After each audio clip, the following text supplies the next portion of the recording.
దేవుని నామానికి మహిమ కలుగునుగాక.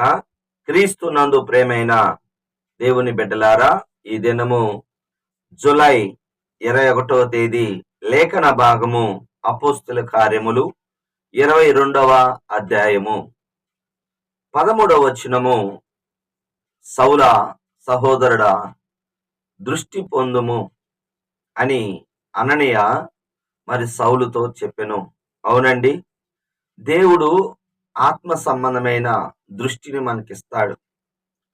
ఇక్కడ మనం గమనించినట్లయితే సౌలుగా ఉన్న పౌలుగా మారిక ముందు, అంటే సౌలుగా ఉన్నప్పుడు తన సాక్ష్యాన్ని చెప్తున్నాడు. ఏమని అంటున్నాడంటే, నేను పూర్వం హింసకుడును దూషకుడును, మరణము వరకు హింసించేవాడంట. మనుషుల్ని మరణము వరకు హింసించేవాడు.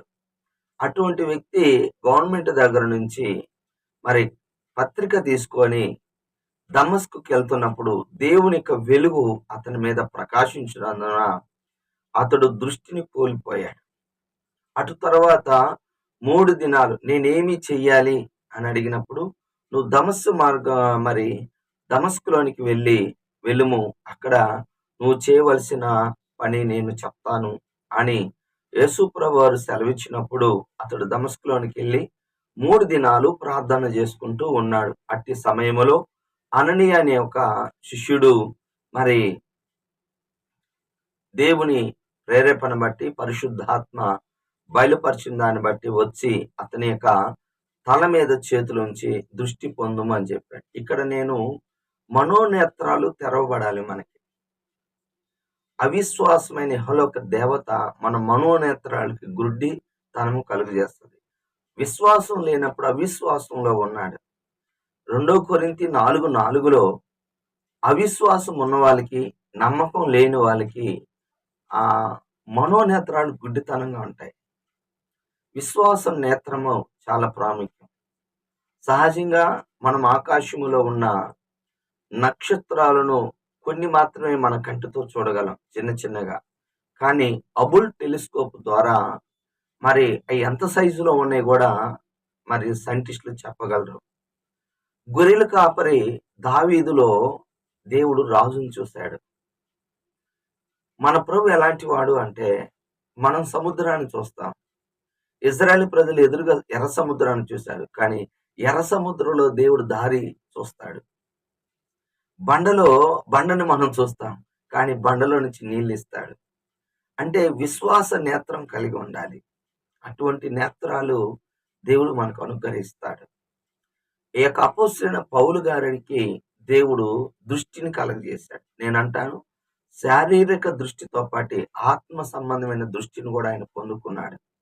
దీని కొరకు మరి సహజంగా మత్తయి సువార్త 20:34 2 గుడ్డివారు ఏ విధంగా అయితే కేకలు వేసి, దావీదు కుమారుడా మమ్మల్ని కరుణించు అని కేకలు వేసి పిలిచినప్పుడు అక్కడున్న వారు ఊరుకుండుడి అన్నప్పుడు వారు మరి ఎక్కువగా బిగ్గరగా కేకలు వేసి ప్రభు నిలబడి వారిని పిలవండి అని చెప్పి, మీకేం కావాలి అంటే, మాకు దృష్టి కావాలి, నేను చేస్తాను నమ్ముతున్నారంటే, నమ్ముతున్నాం. అవునండి, ఈ మనోనేత్రాలు తెరవబడటానికి ప్రార్థన ద్వారాను, అడగటం ద్వారాను, దేవుని యొక్క వాక్యము ద్వారా మనం ఈ మనోనేత్రాల యొక్క దృష్టిని పొందుకోగలం. దేవుడు మనందరికీ మనోనేత్రాలు తెరుస్తాడు. హల్లెలూయా. అలాగే ఒప్పుకోవాల్సిన పాపం 8వ వచనం. పూర్వము హింసకుడు. ఎవరండి ఇతను? హింసకుడండి. మనం కూడా గుర్తుపెట్టుకోండి, మత్తయి సువార్త 5:44 మిమ్మల్ని హింసించు వారి కొరకు ప్రార్థన చేయండి.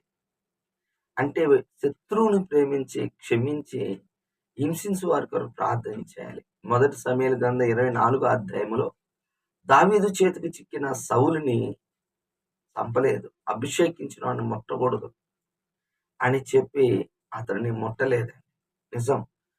నిజమైన భక్తి చేసేటప్పుడు 2 తిమోతి 4:12 సద్భక్తి చేయని ఉద్దేశించిన వారందరూ హింస పొందరు.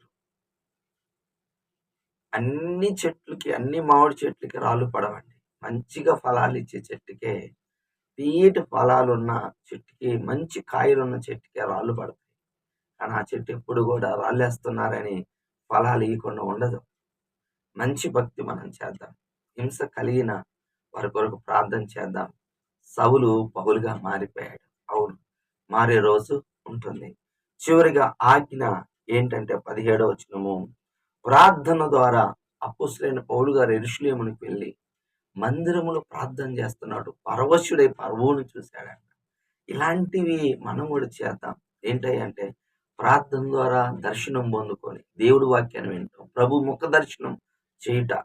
హృదయ శుద్ధి గలవారు ధన్యులు, వారు దేవుణ్ణి చూచెదరు. పేతురు కూడా ప్రార్థన చేస్తున్నప్పుడు బాగా గమనించండి, ఆత్మవశుడవుతాడండి. నిజం. కొన్నేళ్ళ ఇంటికి వెళ్ళక ముందు ప్రార్థన చేస్తున్నప్పుడు దర్శనాన్ని పొందుకున్నాడు. ప్రార్థన సమయంలో అంటే ప్రార్థన చేస్తున్నప్పుడు దేవుడు మనకి గొప్పగా సహాయం చేస్తాడు. నువ్వు కూడా అడుగు, ప్రభా నేను నిన్ను చూడాలయ్యా, నీ ముఖ దర్శనం చేయాలి, నీ మాట వినాలని ప్రార్థన చేస్తూ ఉంటే దేవుడు ఒక దినాన నీతోనే మాట్లాడతాడు, నిన్నే దర్శిస్తా ఉంటాడు. పేతురు ప్రార్థన చేస్తుంటే దర్శనం ఇచ్చాడు.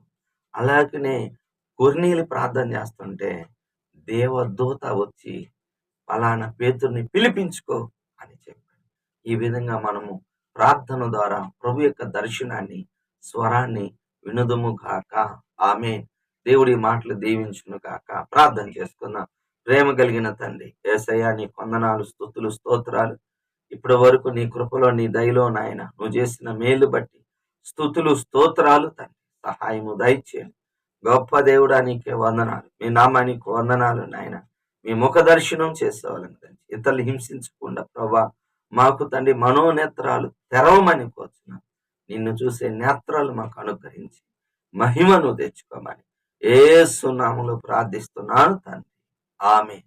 తండ్రి యొక్క ప్రేమ, కుమారుని యొక్క కృప, పరిశుద్ధాత్మిక నేను సహాయం సదాకాలం మనందరి తోడుగా ఉండును గాక. ఆమేన్. హల్లెలూయా. దేవుడు మనందరినీ దీవించును గాక. ఆమేన్.